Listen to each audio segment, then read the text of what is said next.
ಕೇಂದ್ರ ಬುಡಕಟ್ಟು ವ್ಯವಹಾರಗಳ ಸಚಿವಾಲಯ ಮೈಸೂರಿನಲ್ಲಿ ಇಂದಿನಿಂದ 3 ದಿನಗಳ ಬುಡಕಟ್ಟು ಭಾಷೆಗಳು ಮತ್ತು ವಸ್ತು ಸಂಗ್ರಹಾಲಯ ಕುರಿತ ರಾಷ್ಟ್ರೀಯ ಸಮ್ಮೇಳನವನ್ನು ಆಯೋಜಿಸಿದೆ. ಈ ಸಮ್ಮೇಳನದಲ್ಲಿ ಬುಡಕಟ್ಟು ಭಾಷೆಗಳ ದಾಖಲೀಕರಣ, ಸಂರಕ್ಷಣೆ ಮತ್ತು ಪುನರುಜ್ಜೀವನಗೊಳಿಸುವ ಕುರಿತು ಸಮಗ್ರ ಚರ್ಚೆ ನಡೆಸಲಾಗುವುದು.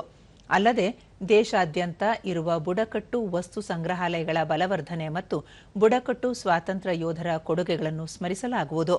ಪ್ರಧಾನಿ ನರೇಂದ್ರ ಮೋದಿ ಅವರ ಪರಿಕಲ್ಪನೆಯ ವಿಕಸಿತ ಭಾರತ 2047 ಸಾಕಾರ ನಿಟ್ಟಿನಲ್ಲಿ ಭಾರತೀಯ ಸಾಂಪ್ರದಾಯಿಕ ಜ್ಞಾನ ವ್ಯವಸ್ಥೆಯನ್ನು ಪುನರುತ್ಥಾನಗೊಳಿಸುವ ಗುರಿ ಹೊಂದಲಾಗಿದೆ. ಅದರ ಭಾಗವಾಗಿ ಬುಡಕಟ್ಟು ಭಾಷೆಗಳನ್ನು ಸಂರಕ್ಷಿಸುವ ಉದ್ದೇಶದಿಂದ ಈ ಸಮ್ಮೇಳನ ಆಯೋಜಿಸಲಾಗಿದ್ದು, ಉದ್ಘಾಟನಾ ಗೋಷ್ಠಿಯಲ್ಲಿ ಕರ್ನಾಟಕದ ಪ್ರಮುಖ ಬುಡಕಟ್ಟು ಭಾಷೆಗಳ ಪುಸ್ತಕ ಬಿಡುಗಡೆ, ಬುಡಕಟ್ಟು ವ್ಯವಹಾರಗಳ ಸಚಿವಾಲಯ ಮತ್ತು ಭಾರತೀಯ ಭಾಷೆಗಳ ಕುರಿತಂತೆ ಕೇಂದ್ರೀಯ ಸಂಸ್ಥೆಯೊಂದಿಗೆ ಒಪ್ಪಂದಕ್ಕೆ ಸಹಿ ಹಾಕುವ ಕಾರ್ಯಕ್ರಮವೂ ನಡೆಯಲಿದೆ.